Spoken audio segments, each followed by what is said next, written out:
Welcome to the Life Coach School Podcast, where it's all about real clients, real problems, and real coaching. And now, your host, Master Coach Instructor, Brooke Castillo. Well, hello there, my friends. Welcome to the podcast, Moving Forward. I decided to take a little segment from one of my coaching calls that I did yesterday and share with you some of the insight. A lot of what is in this is about business and making money and selling during this time. So if you have a business or you're part of a business that is still up and running and selling and doing all the things, you will really enjoy this podcast. I also do a little bit of a rant in the beginning, a little bit of tough love. So get ready. Let's go.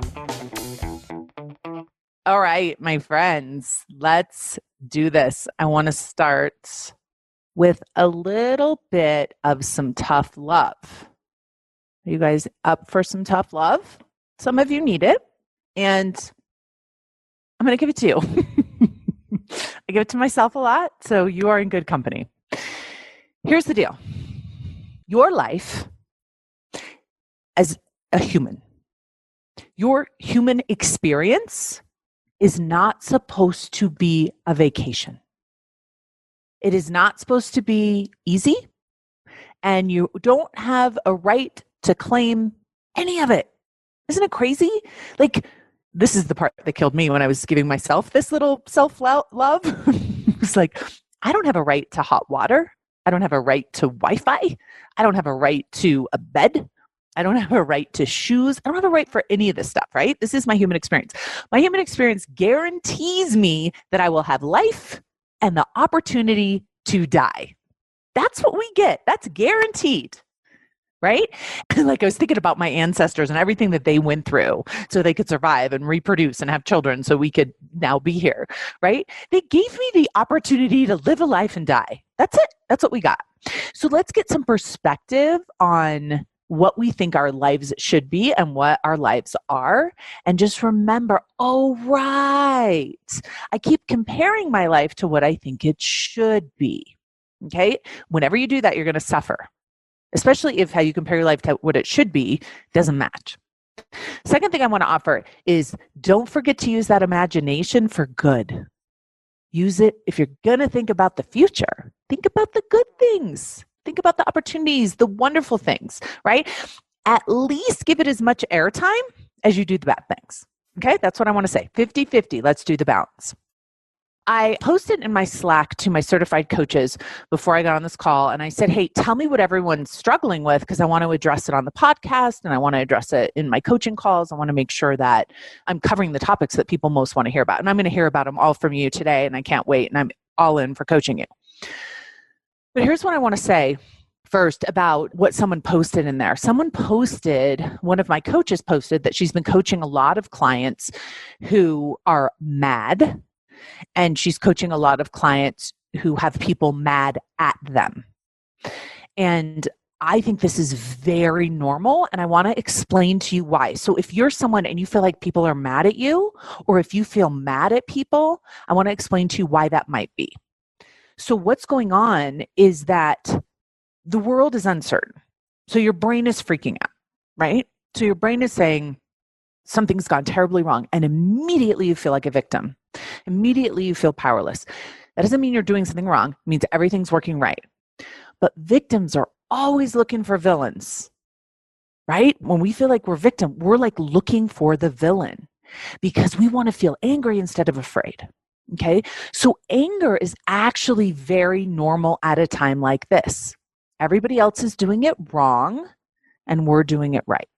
So I want to give you an example of how I dealt with someone who was really mad at me, and I think it's a good example of how many of you could deal with it, and it always starts with compassion. Okay, so I got an email from a double diamond scholar. Actually, she's not quite double diamond yet. She's about to become double diamond. And she wrote me an email and she said, hey, I just talked to your customer service and I feel like really disappointed and really angry with this letter that they sent back to me in response to my request. And my request to them was, hey, I'm almost double diamond. I want to maintain my status, but I want to cancel now and then come back. And so I'm hoping, because of what's going on, with the coronavirus, what's going on in the world, that you will extend me the opportunity to do that. And I have told my team very clearly that we're not going to do that. And one of the reasons we're not going to do that is we do not want to support belief systems of people panicking. Now, that's not to say that everyone who wants to cancel is panicking. I mean, some people have lost their jobs. Some people have other issues that are going on. Of course, that's true. But there are some people who are panicking, and we don't want to start making exceptions and say, yes, this is an exceptional time and we're going to change everything. I really want to stay within my integrity of my rules. So that was something I had told my customer service, this is what we're handling. So for them to say that my customer service didn't have compassion, I understand where she's coming from. But I also understand that she's disappointed. In her letter, she said, I think you should extend this to everyone who loses a job. They should be able to quit and come back if they want. And I understand where she's coming from. I totally do. And I have so much compassion for her and for anyone else that's losing their job or is in a financial situation, but not just now. Always I do. I've been running Scholars for 3 years now. So many people have lost their jobs while they're in Scholars and have had to cancel. I've never made an exception. Ever. That's my rule. I just stand in that integrity. And there are people that lose their jobs and they find a way to stay in Scholars because that's what's important to them. And I respect everyone's decision to do what's right for them. And I stand firm within my decisions. And I believe that every single person, whether they've lost their job or not, going through this time right now, I believe in my soul that there's nothing more important than getting coached right now. Nothing. I would not pay my car payment, honestly, and get coached. But that's not my decision to make for her, of course. But I'm not going to support her in making a decision that I don't think is in her best interest. In this case, if she's lost her job and she literally can't afford it, of course that's her decision, right? So I have compassion either way, but I feel good and solid about my decision. I also feel good about her being mad and her being disappointed and her being frustrated. I'm mad and disappointed that she has to cancel too. I don't want her to cancel. I want to be able to coach her. I could tell that she hadn't been managing her mind by the way that she had written me this email. But I also love her and allow her to be mad at me and allow her to be disappointed and allow her to think that my rule is wrong and allow her to think that I should do it differently. I'm all in. That doesn't mean I change what I'm doing. It just means that I understand where she's coming from and I can hold space for her to be mad and disappointed. And that's for anyone who's mad and disappointed at me always in my entire life for everything that I do. Okay. And if she wants to misinterpret that and think that I'm not doing that because I'm not compassionate, I let her be wrong about that too. Listen, we decided on this rule that you can't cancel and then rejoin a long time ago. It costs us thousands of dollars. People want to quit and be able to come back. We tell them, no, you cannot pay us any more money. You cannot come back in.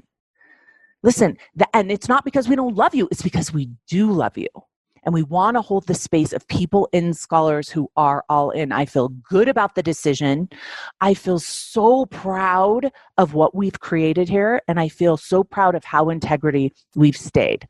I also feel proud of her for telling me how she felt. And I feel proud of her for expressing her emotion and telling me that she's mad, disappointed, and frustrated. So if you have people in your life, maybe you're a coach and you're having the same experience that I'm having, or maybe it's your friends or your family. Maybe people are mad at you because of how many times you wash your hands or don't wash your hands or how you're showing up, whatever it is. It's okay for people to be mad at you all. It's okay. Okay, so take a big, deep breath and remember these two things. However everybody's acting is okay. We can't control it. Don't try to control it by buying into their belief systems. And number two, this life is not meant to be a vacation. We got to hunker down. Let's do this. Let's hunker down together. Let's get in a huddle. Let's remember what we know about the model. And let's try to share it with as many people as we can. And be very careful not to be obliging people's belief systems and giving it and being like, oh, yes, you're right. This is an exception. There is no exception to the model, my friends. This is the human life experience. This is 50% of the human life experience. No exceptions. So if you're having a really hard time right now, It's because you're human. It's not because something's gone terribly wrong in the world. What I want to tell you is that wrong in the world is normal. Do you understand what I'm saying? It's part of the deal. So that's what I wanted to offer you today, especially if you're struggling with people being mad at you or you're in a place where you're mad at someone else. I just want to offer that's going to feel very powerless. So before you take any action or react to feeling angry, check in with yourself. Am I feeling like a victim right now? And is this because of how I'm feeling? Maybe it's not. Maybe you have a really valid model that you're creating, and just make sure you take a deep breath, and you can be angry and you can express that anger, and it's okay for you to be angry 100% all the time. Just decide how you want to express it and take that pause to communicate that. If you're angry with me and you want coaching on that, I'm in 100%. Okay? All right. So who wants coaching today? Let me pull you up. Let's go. Hi. Hi. I'm so glad that I'm talking to you. I need you today. Yay. So I'm a business coach. Okay. And my program that goes on sale every 3 months went on sale on Monday. Okay.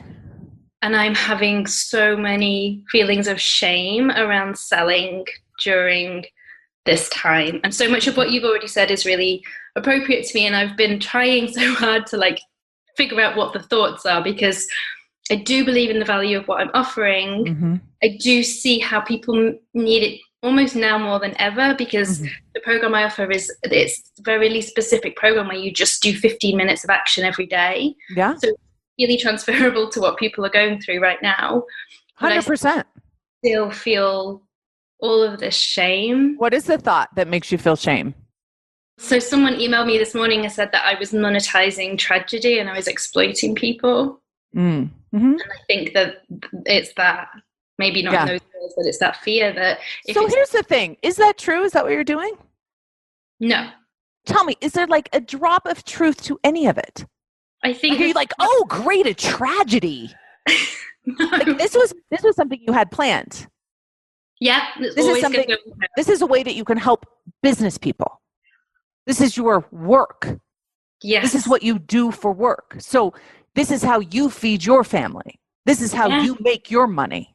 And then I make money and pay other people. And if I can... And then you pay your employees and you feed your children. Right. I don't know if you have children, but whatever it is, you're doing your living. Now, someone else has a thought about you who probably doesn't know you and probably doesn't have the model. So they don't even know it's a thought, right? So let's have compassion for this person. Can we just all together love this person? Love them because they believe that you're somehow a villain in this. And they're so wrong about that, but they really believe it. They're not lying to you about it. They believe it. And do you understand why they believe that? Why they may have a mentality like that? Yes. Yeah, I can see how if you've not inside my life, it might look like that from the outside. Of course. And they're making all their presumptions about nobody should be making money right now. Nobody should be profiting right now. If everyone's not profiting, nobody should be profiting. And I think it's so interesting, nobody should be offering offers or help to people. Nobody should be offering, business owners who need help with their business right now, you shouldn't be helping them. Right. And listen, this is an update. People feel this way all the time. I get messages like this all the time, right? Because I'm helping people who are in pain and I shouldn't do that. I shouldn't charge people that are in pain. I should help them for free. And I guess never make money. I mean, it's an interesting perspective that I think is valid for them. It is irrelevant to me. Their opinion about how I should live my life is irrelevant. If they don't want to sell stuff, they don't have to. But they're probably working for a company that needs to sell stuff, right? I mean, somebody's got to sell stuff to pay that person, right? So they may not understand how that works somehow, right? How the businesses get paid, that they have to sell the things, right? And they may think that only certain things should be sold and other things shouldn't. And that's okay that they think that. But that's not relevant to you. But what matters is what you think. I think there is a small part of me that thinks help is only help if it's free, which is... Yeah, and I think, you know what, I have to say that, a lot of you think that. Yeah. Do you feel like I've helped you? Yes. Okay. Even before I paid you. What's that? Long before I paid you anything. Long before, so that help was free, but then I paid you, and then did it help too? Yes. Right. Yeah. So was the help free? So, yeah. And you couldn't do this for everybody in the world. So no. You have but to I do help a lot of people for free, and I love that. But I don't think that help is more or less valuable than the help that I'm able to do with you right here one-on-one that you're paying me for. Right? Think of how beautiful this thing is right now. You pay me for me to help you so you can go help other people who are paying you. Yeah. It's the most beautiful thing in the world. And then those people will pay you, and then you'll go buy something and help someone else, right? And then they'll go buy something, or they'll feed their family with that money, right? That's how it works, my friends. So it's okay to be scared about things. It's okay to blame people that you think are doing it wrong. But you need to come back to you and be like, what is my purpose in the world? And am I willing to have people hate me that don't know what I'm doing and don't know my heart and don't know my purpose and don't understand what I do for a living? And if the answer is not yes, you need to quit and go work for someone who's willing to sell. Yeah. And I don't want to do that. If you want to be the one, you got to be willing to sell, which means whether we're going through a crisis or not, people won't like it. Yes. Bless them. Bless them. It's fine. They don't have to like what I do. Thank goodness. Can you imagine if everyone had to like what we do? I know that what I offer helps people. I know when they pay me for it, it helps the world tremendously in so many ways. It helps them and me. I don't think of it as like they're paying me their money. It's like they're investing in themselves. And then isn't it beautiful? And then I take that money and I'm able to pay my employees and able to, pay all the other vendors. I'm able to help support so many people that need support right now. Like, even as I say it, I get chills. Like, it's the most beautiful thing.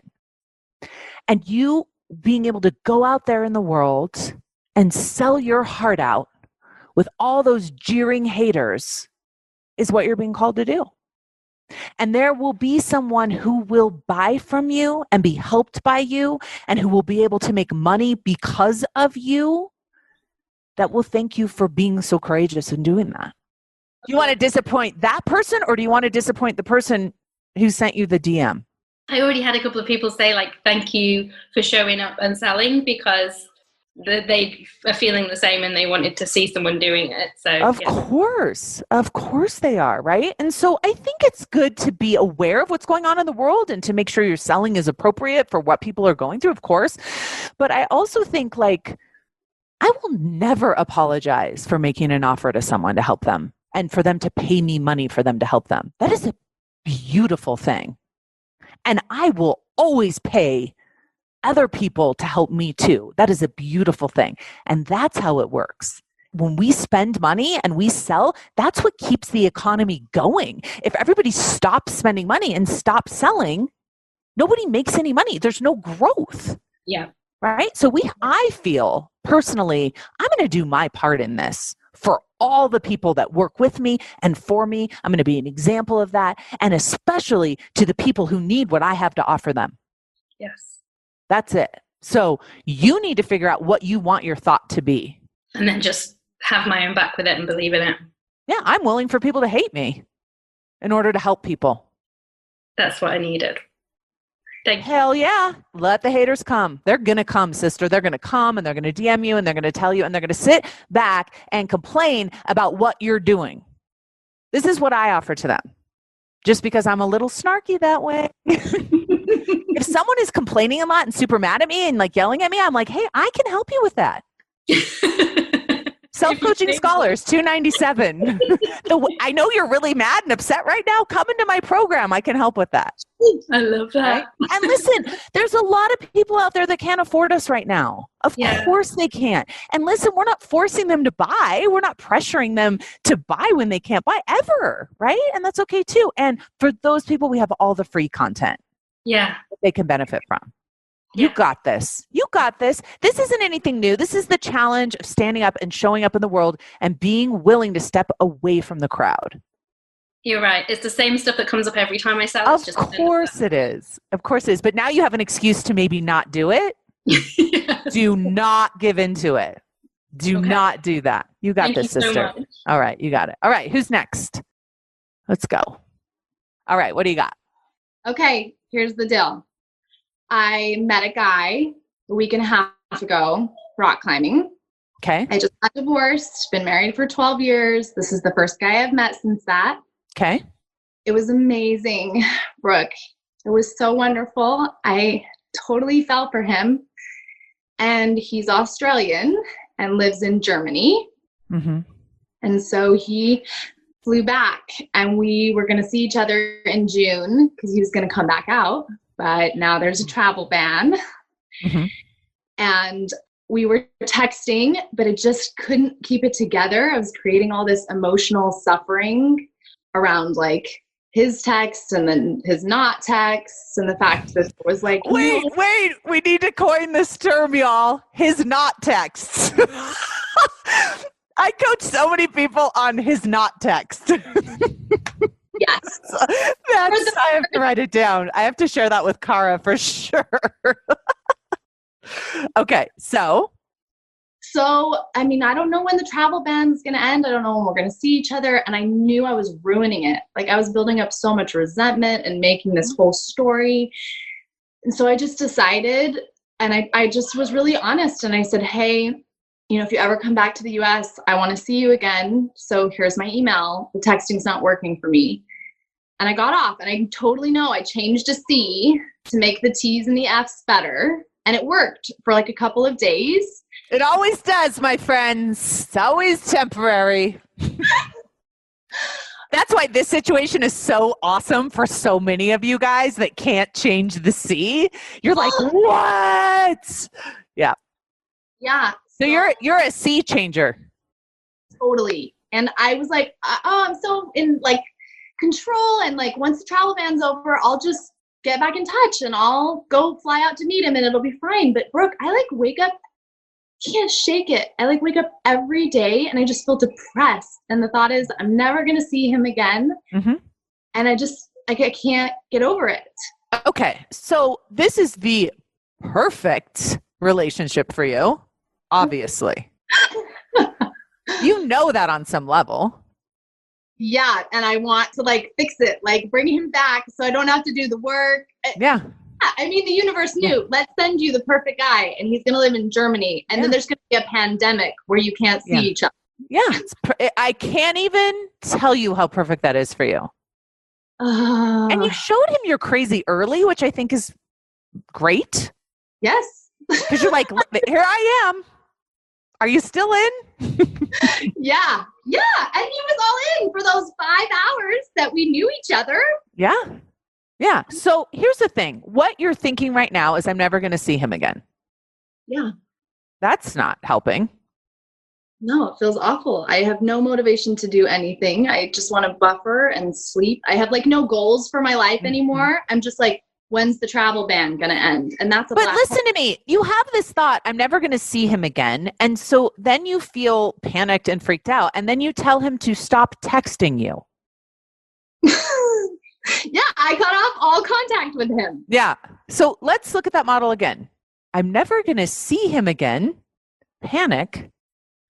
Action. Cut off all communication. So not only do you not see him, you don't hear him, you don't read him. There's nothing. Right? Now, let's just pause for a minute and have some compassion for you right now. Okay. This is super hard for you. Yeah, Brooke, this is hard. This is like the first time I've felt those feelings for someone in a really long time. Yeah. So, I mean, we get why you're doing this. Believe me, sister, I have been there. You're like, if I can't see you again, then I can't talk to you ever again. Like, it just seems logical. Yeah, then I look crazy. I don't want to look crazy. I know, but you are kind of crazy. So am I. So we got to share that early. We're like, listen, just so you know, crazy. This is what you said. Exactly. And so I think for you to just notice that like you have been handed the most precious, beautiful curriculum for your life. And whether you're with this guy again or not, having a relationship with him in this way is a beautiful thing, in my opinion. So are you saying like I should have just stayed in contact and like done the thought work around Do you think you're not in a relationship with him right now? No, I feel like I put it on hold. Oh, you think so? How did that, you think you're on hold in this relationship right now? What are we talking about? Okay. What is a relationship with someone? Do you know that? Your thoughts about them. Yeah. Okay. So have you had in these past couple of days, any thoughts about him? All the time. I'm still very much in a relationship with him. I feel like I stopped the relationship on his side because I. You think he doesn't think about you at all? I hope he does. I mean, honestly, do you think he's thought about you at all? I'm scared he hasn't. You said the feeling was mutual. Yeah. And you were going to meet each other again. Yes, as soon as we could. Okay. So there's thoughts that you're having and there's thoughts that he is having. You're in a relationship. Okay. We can't define it for him, but we can certainly, even if he's not having thoughts about you, you are for sure in a relationship with him. So you cutting off contact and trying to control him. Yep. Does not end your relationship with him. It does not put it on hold at all. In fact, it intensifies it for you. Oh, crap. I thought I was escaping. I thought I'd fix it. How can you think you're escaping when you feel the way you feel? I thought it was me. I thought if I could just take away the stimulus, the input, I'd go back. You could just change the C.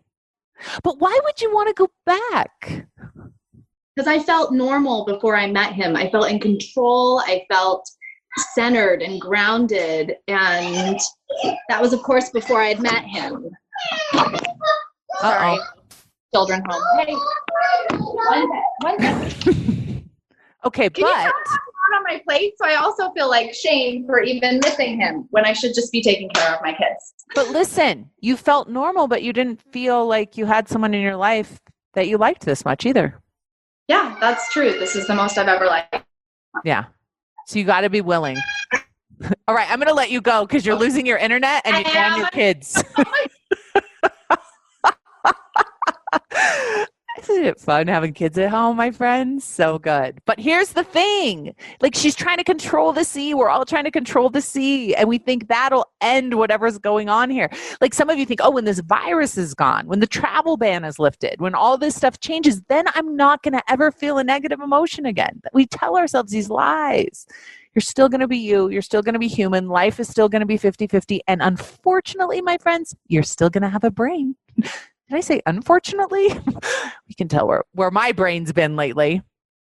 What's happening? Hey, Brooke. Hi. Nice to meet you in live. You too. Yeah, in life. Not really, but live. As with in, like, good. Oh, live. Right. Exactly. With good social distance. Recording. Yeah. Awesome.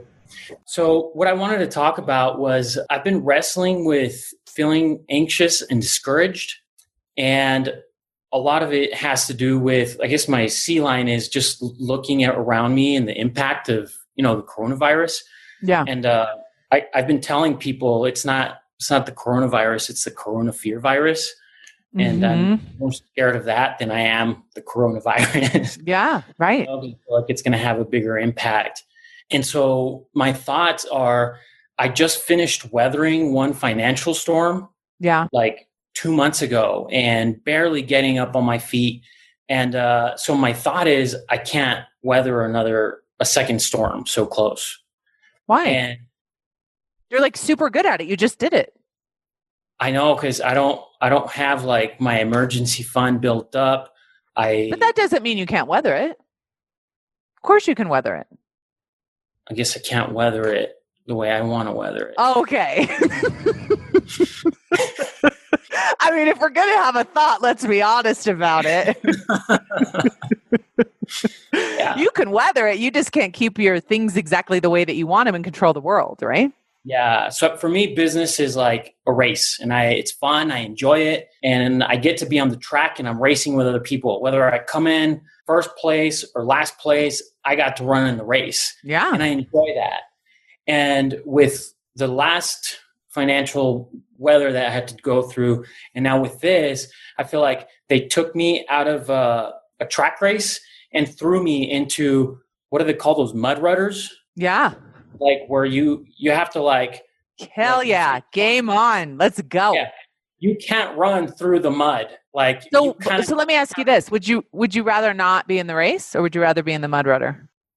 Oh man. Yeah, no, that's an easy answer. I'd rather be in the mud rudder. Hell yeah. Let's go. Yeah. Let's go. Right? Listen, you want it to be easy. We all do. Like, can we all just take a collective minute and agree that we all want it to be easy? Come on. We imagine it being easy. You can do this. I just don't want it to be hard back to back. I guess. I know, but listen, I think you're wrong about that. Because if it's hard back to back, you're going to be double strong. Yeah. But what if like I end up all like broken legs and everything out of it on the other side?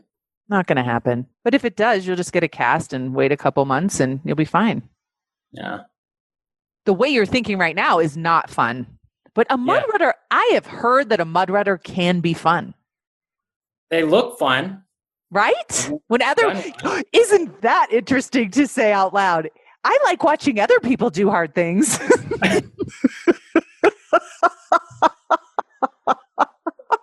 I love reading books. I love it when people have like been failing and then they fail again and then they succeed. That's super fun to read about, but I don't want to do it. I don't want to be the example of how to overcome that. I want it to be easy. I want there to be lots of clients knocking on my door right now. That's what I want. Yeah. So what's a better thought for me and for people? Any other thought in the world is better. I'm just messing with you. Like, listen, your thought right now is all presupposed on this is going to be a hard time too. Like you're accepting that thought as the truth. Well, I'm interpreting the circumstances that I'm seeing, like with my clients and. Yeah, but why? Why would you interpret them that way? Because some of them are already contemplating pausing their services. Well, yeah. And you're like, oh, me too. I'm freaking out too. Well, yeah. I'm leaning in that direction now. Yeah. I don't want to. Right. But see, listen, if this is what you're doing. So the first part of this coaching with you, I wanted you to make peace with the worst that can happen, that you're going to weather another financial storm, because you'll be fine. You'll weather it. Yeah. We all will weather it. Okay. So that's number one. Number two, making the assumption that you have a storm coming in your business is not serving you. Yeah. Right. Can you still help your clients right now? Yeah, absolutely. Do they still need your help? Some of them more than 2 weeks ago. So what in the heck are you talking to me about this for? Because my monkey brain keeps trying to scare the crap out of me. Okay, but listen, let's talk about value for a minute. Okay, this was on my podcast today. Where does value in your business come from? From what our clients get from the service we provide. And where does the service you provide come from? From my team that we have in place and the things that we're doing for them, from the ideas that we come up with to help them. From your brains. Yes. Yeah. Value is produced by the brain. Nothing has changed in the amount of value that you can offer. And your customers need that value more than ever. They're going to get a 2-for-1. So here's how you have to think about it. Whatever they've already paid you, they just got an instant 50% discount, because whatever they paid you, you're going to deliver double. Yeah. That's what you're going to rise up and do. You don't have time to be thinking about your poor mud rudder financial crisis. You have so much work to do right now. Yeah.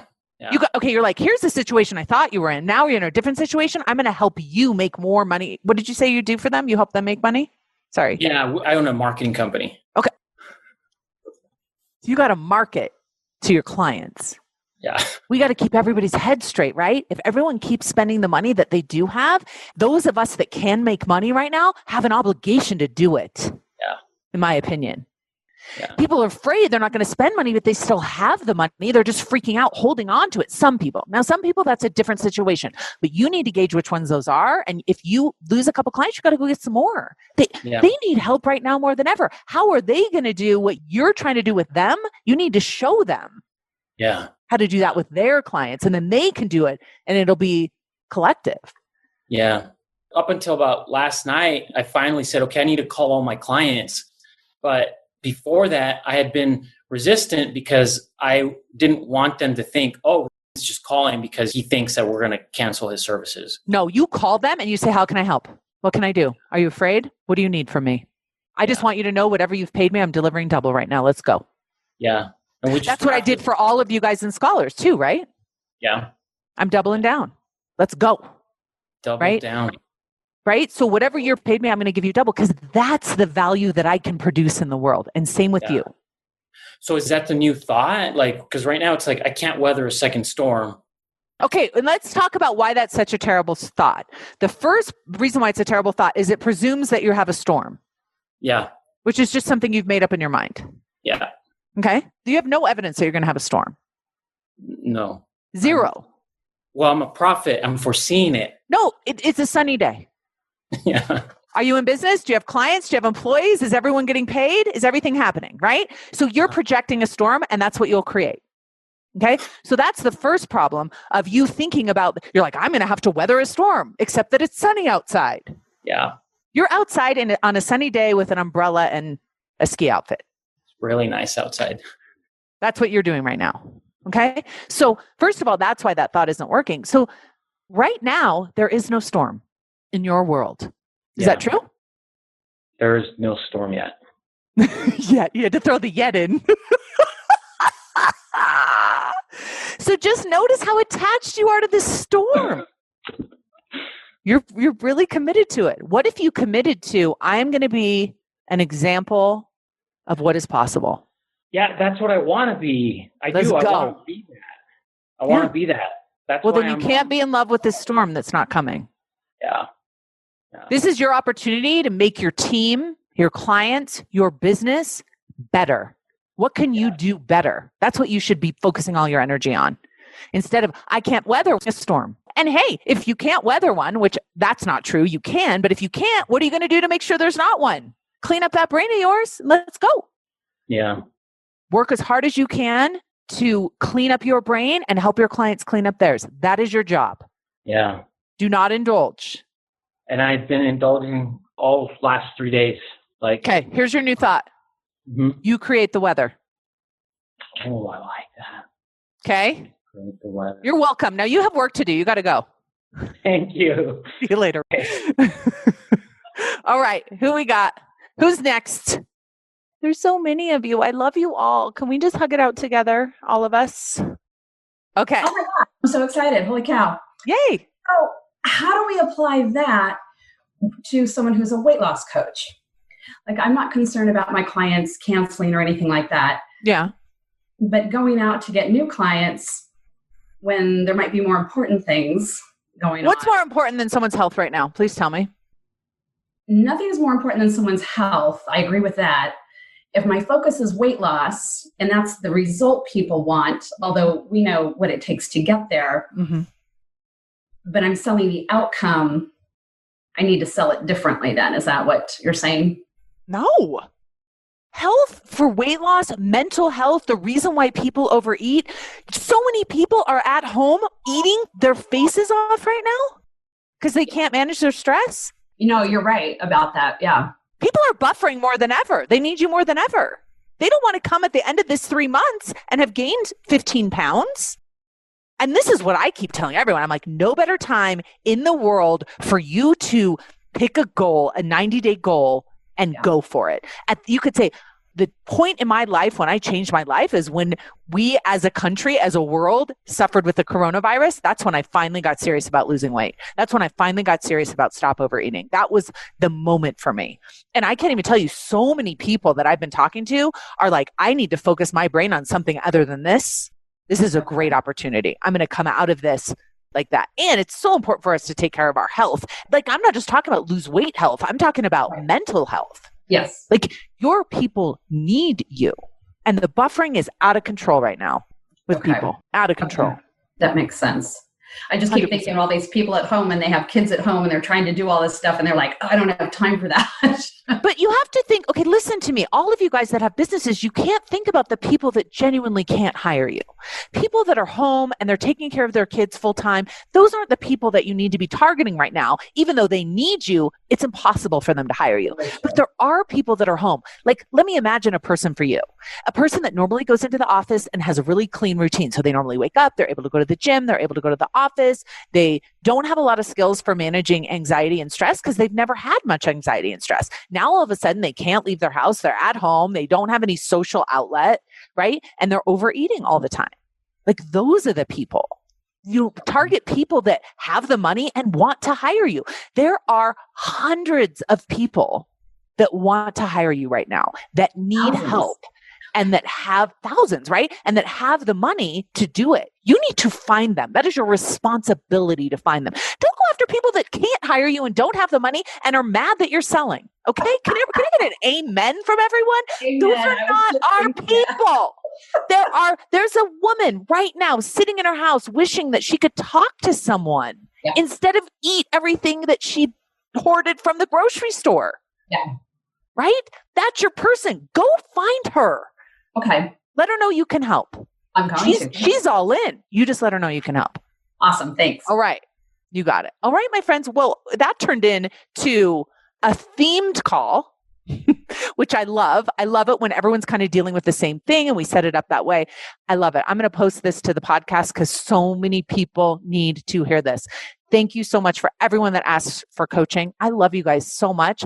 I'm doing another coaching call in the next couple days. I'm all in. I'm going to coach you all. If you don't get coached live, it doesn't matter at all. Listen to everyone else that's being coached and apply it to your life. If you really need coaching, sign up with your coach. Get a one-to-one coaching session. All of you. It's super important right now. Don't just say, oh, I'll do it myself. I'll just write it down. Get coaching. It's already included. You're already getting it. It's already a benefit. Go to your coaches. Okay. You got to get your thoughts out of your mind so you can hear them back from your coach. All right, my friends, have the most beautiful, amazing day. Bye. Hey, if you enjoy listening to this podcast, you have to come check out Self-Coaching Scholars. It's my monthly coaching program where we take all this material and we apply it. We take it to the next level and we study it. Join me over at thelifecoachschool.com/join. Make sure you type in the lifecoachschool.com/join. I'd love to have you join me in Self-Coaching Scholars. See you there.